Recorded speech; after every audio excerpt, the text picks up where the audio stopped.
et bienvenue à toi mon ami sur la chaîne La Voix de Dieu pour cette nouvelle étude biblique. Je m'appelle Lucilla, je suis très heureuse de te proposer cette nouvelle étude de la semaine. J'espère que tu vas bien, que tu as passé une très bonne semaine. En tout cas, je loue et je bénis le Seigneur de nous avoir gardés jusque-là, toi et moi, de manière à ce qu'on puisse continuer l'aventure qui est de propager, de propulser la parole de Dieu qui est Dieu à travers la Bible. Donc pour l'étude qui nous concerne aujourd'hui, il s'agit du thème « Soyons des chrétiens matures ». C'est un thème qui est très important parce qu'il s'agit pour nous, en tant que chrétiens, en tant qu'enfants de Dieu, de quitter l'état, comme on dit en grec, de népios, de bébé, d'enfant spirituel, on peut dire ça comme ça, pour arriver à l'âge adulte, des adultes matures, des adultes mûrs qui peuvent intégrer facilement la parole de Dieu. Alors ne t'inquiète pas si tu vois des changements de luminosité, il y a le soleil qui est en train de jouer à cache-cache et ça modifie la lumière, mais bon, le principal c'est qu'on puisse parler de Dieu. Alors l'étude biblique d'aujourd'hui sera scindée en deux parties, donc deux vidéos, de manière à ce que la vidéo soit pas trop longue et de manière à ce que tu puisses aussi intégrer toutes ces notions que nous allons aborder, les différents passages bibliques que nous allons voir ensemble. Alors, avant de rentrer dans le vif du sujet, j'aimerais savoir si tu as pensé à t'abonner. Si c'est fait, je te dis merci. Si ce n'est pas encore fait, vas-y, n'hésite pas, c'est juste en bas à droite. Tu peux cliquer pour t'abonner également sur la petite cloche pour être averti par notification dès que je publie une nouvelle vidéo. Et pourquoi la plupart des chrétiens ne vivent pas leur destinée, ne vont pas jusqu'au bout de leur mission? Pourquoi leur vie sur Terre n'est pas plus impactante que ça? Je me suis aussi demandé pourquoi la plupart des chrétiens sont remplis de doutes, de peur, leur vie c'est un peu comme un échec, ils sont pas enthousiastes, comme s'ils n'étaient pas heureux de vivre. Le Saint-Esprit m'a conduit donc à la connaissance de cette notion de maturité. Et c'est pour ça que je t'exhorte, je t'encourage à poser les actions de manière à devenir le plus vite possible un chrétien, une chrétienne mature. Alors nous allons voir ensemble 4 points bloquants qui peuvent t'empêcher d'accéder à cette maturité. Dans la Bible, il est écrit dans Romains chapitre 8, verset 37, que dans toutes ces choses, nous sommes plus que vainqueurs par celui qui nous a aimés. Celui qui nous a aimés, c'est Dieu, parce que Dieu a tant aimé les hommes qu'il a donné en sacrifice son Fils unique. Et ça, on le retrouve dans Jean 3,16, de manière à ce que l'homme, de manière à ce que celui qui croit, est la vie éternelle. Donc ça veut dire que si on correspond à ce que dit Romains 8, 37, c'est-à-dire que nous sommes plus que vainqueurs, normalement, quelles que soient les circonstances, bonnes ou mauvaises, on devrait être épanoui, on devrait être heureux. Et pourtant, ce n'est pas le cas. Alors, pourquoi ce n'est pas le cas? Simplement parce que on reste à un stade, je dirais, de balbutiement avec Dieu. On ne franchit pas les étapes que Dieu nous demande de franchir de manière à gagner en maturité et accéder à toutes les clés qui font de nous des chrétiens matures et des chrétiens devenus là, à ce stade, plus que vainqueurs. Parce que lorsqu'on est un bébé, lorsqu'on est un enfant spirituel, on ne peut pas être plus que vainqueur en toutes circonstances, tout simplement parce qu'on est encore trop jeune dans l'apprentissage des choses de l'esprit. C'est pour ça que cette vidéo est capitale, elle est essentielle selon moi, parce que nous devons, en tant que chrétiens, si nous voulons manifester la volonté de Dieu dans nos vies, si nous voulons accomplir notre destinée, ce pourquoi Dieu nous a appelés, nous devons absolument, coûte que coûte, devenir matures. Ok, nous sommes dans le monde, mais nous n'appartenons pas au monde. Ok, notre patrie, c'est le royaume des cieux, nous sommes ici de passage, nous sommes venus, nous avons été appelés par Dieu pour accomplir une mission. Mais mon ami, tant que nous vivons, nous pouvons accomplir notre mission être des disciples de Dieu fervents et zélés, tout en étant heureux. Et c'est ça la promesse de Dieu. Dieu nous donne les clés, les attributs, les aptitudes, de manière à ce que nous puissions accomplir notre mission, quelle qu'elle soit, parce que nous n'avons pas tous la même mission assignée par Dieu, mais en étant bien dans notre tête, à l'aise dans nos baskets, et heureux et épanouis. Pour connaître les attentes de Dieu pour ta vie, pour connaître la mission que Dieu t'a assignée, tu devras être mature. On n'apprend pas à un enfant de 3 ans des calculs savants mathématiques. On ne lui apprend pas les fractions. C'est-à-dire que l'enfant venant à peine de parler devra passer certaines étapes jusqu'à ce qu'il puisse intégrer ces formules savantes mathématiques. Il en est de même pour le chrétien. La mission que Dieu a pour toi, ce n'est pas une petite mission. C'est une mission, quelle que soit sa nature, quel que soit son domaine. Certains seront appelés à aller prêcher dans les nations.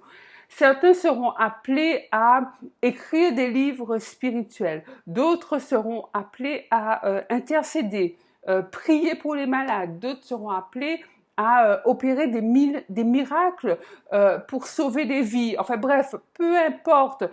Certaines femmes seront des mères au foyer parce qu'elles vont mettre au monde un prédicateur impactant. Enfin, peu importe, les missions sont tellement diverses et variées, mais en tout cas, une chose est sûre, c'est que nous devons accomplir chacun notre mission avec zèle et je dirais perfection.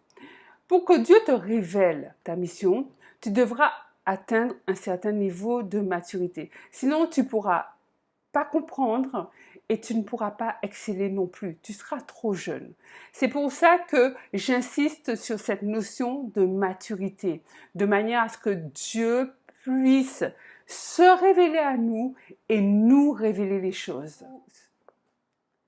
Donc pour étayer mes propos à la lumière de la Bible, la parole de Dieu, nous allons lire 3 passages. Les deux premiers passages, on les retrouve dans Psaume. Donc Psaume chapitre 82, verset 6, et le deuxième passage dans Psaume chapitre 8, verset 5. Entrons dans la parole de Dieu. J'avais dit, vous êtes des dieux, vous êtes tous des fils du Très-Haut. Le deuxième passage, dans Psaume chapitre 8, verset 6, nous dit « Tu l'as fait de peu inférieur à Dieu et tu l'as couronné de gloire et de magnificence. » Donc, comme tu peux le constater, ces 2 passages nous montrent le statut que Dieu nous a donné. Maintenant, prenons Luc, chapitre 8, verset 14. Entrons dans la parole de Dieu.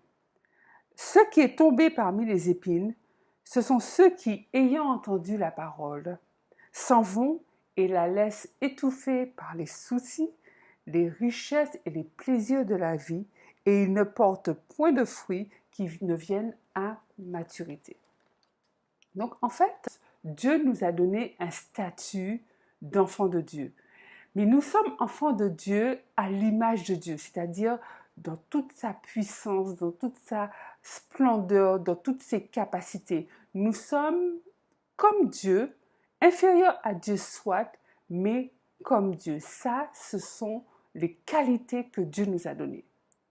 Mais, et c'est là où Luc 8, 14 intervient, pour parvenir à ce plein potentiel, ce statut manifesté que Dieu nous a donné, nous devons manifester les fruits générés par la parole de Dieu, des fruits parvenus à maturité. Ça veut dire que si, comme le dit Luc 8, 14, nous nous laissons emportés par les soucis, les tracas du quotidien, par les distractions, les plaisirs de la vie et que nous mettons de côté la parole de Dieu, que nous l'oublions, nous perdons ce statut, nous ne parvenons jamais à la maturité. Et le but du chrétien, c'est de parvenir à la maturité, grâce à l'Esprit Saint qui vit en lui. La maturité permet de vivre ce pourquoi Dieu t'a appelé. Le but de ta vie, c'est que cet esprit vienne vivre en toi. Et sache, mon ami, que le Saint-Esprit vient vivre en toi, non pas pour te faire plaisir, mais pour la seule gloire de Dieu et dans un but bien précis. Si le Saint-Esprit m'a conduit à insister autant sur la notion de maturité spirituelle, c'est parce que notre Seigneur est très, très rigoureux. Il est très exigeant là-dessus et je prends la liberté de dire que à ce niveau-là, il ne fait pas de cadeaux. Il ne fait pas de cadeaux. Jésus d'ailleurs a maudit le figuier, si tu t'en souviens, on le voit dans Marc chapitre 11, verset 21. Il a maudit un figuier parce que le figuier ne donnait pas de fruits. C'est une image qui symbolise que toute personne, tout chrétien qui ne manifeste pas de fruits, qui ne manifeste pas la destinée à laquelle Dieu l'a appelé, pour sa gloire, sera retranché. Il sera retranché, mis de côté. De la même manière que Jésus a maudit le figuier qui ne donnait pas de fruits, il a séché et il est mort, mais Dieu fera la même chose de tout chrétien qui ne porte pas de fruits, parce que c'est ce à quoi nous sommes destinés. Mon ami, ça veut dire que toi, moi, si malgré les avertissements de Dieu, malgré ses repositionnements, il nous parle, il nous exhorte, il continue à nous enseigner, à nous remettre sur la bonne voie. Si malgré tout ça, on ne fait pas l'affaire, on se détourne de la parole, le Seigneur va tout simplement nous remplacer, purement et simplement, sans aucun état d'âme, parce que c'est un Dieu qui ne renie pas sa justice. Il est patient, mais il ne renie pas sa justice, il ne renie pas sa parole. Donc à ce moment-là, tout chrétien qui se laisse détourner des voies de Dieu par, nous l'avons vu, les distractions, les soucis, les attraits du monde, peut mal finir. On peut très bien commencer la course et mal la terminer. Ça arrive, c'est arrivé à plus d'un. Donc moi, je t'exhorte à faire en sorte de rester dans les voies de Dieu, simplement parce que tu as à cœur de conserver les attributs divins que Dieu t'a donnés par ta naissance et dans la nouvelle alliance du fait de la mort et de la résurrection de Christ.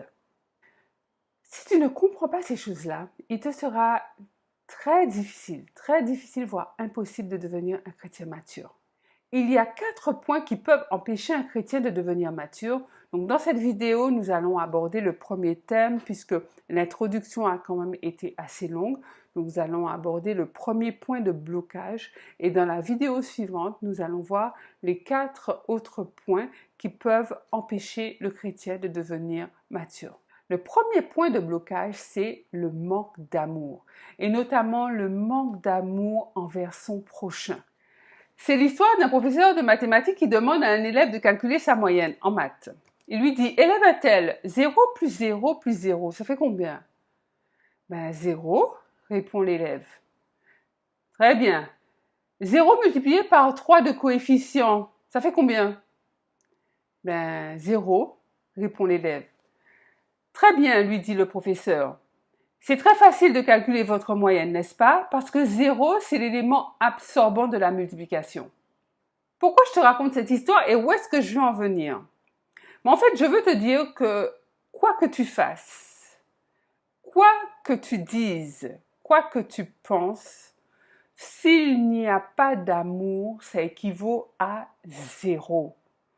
Ça va annuler toutes tes bonnes actions, toutes tes œuvres charitables seront purement et simplement annulées par Dieu, sans aucune valeur pour Dieu, tout simplement parce qu'il n'y a pas d'amour. La base, c'est l'amour. D'ailleurs, on le retrouve dans un passage de Corinthiens qui nous dit « On a beau parler en langue, on a beau faire tout ce qu'on a à faire, être charitable, être bon, être loyal, s'il n'y a pas d'amour, c'est comme si on n'avait rien fait. » Le manque d'amour est égal à 0. Le manque d'amour, c'est l'élément absorbant de toute action, aussi charitable soit-elle. Colossiens 3, 14 nous dit « Mais par-dessus toutes ces choses, revêtez-vous de l'amour, qui est le lien de la perfection. » Qu'est-ce que la perfection? La perfection, c'est Dieu. Mon ami, tu sais très bien que la perfection n'est pas de ce monde, ok? Donc la perfection, elle est où? Elle est dans les cieux. La perfection, c'est Dieu. C'est l'amour qui nous relie à la perfection. Donc c'est l'amour qui nous relie à Dieu. Dans toute chose, quoi que tu fasses, quoi que tu dises, quoi que tu penses, mets-y de l'amour. Voilà, sur ce premier point qui a trait à l'amour, je vais te laisser, je vais terminer là cette vidéo de manière à ce qu'elle ne soit pas trop longue. Dans la vidéo suivante, nous verrons les 3 autres points bloquants qui peuvent nous empêcher d'accéder à la maturité. Donc d'ici à la prochaine fois, je te souhaite une très bonne journée, une excellente semaine. Garde les voies de Dieu, bénis Dieu, cherche sa face. Je te souhaite plein de bonnes choses. Pense à t'abonner juste en dessous. Je loue et je bénis le Seigneur pour nos vies. God bless you exceedingly. Bye bye.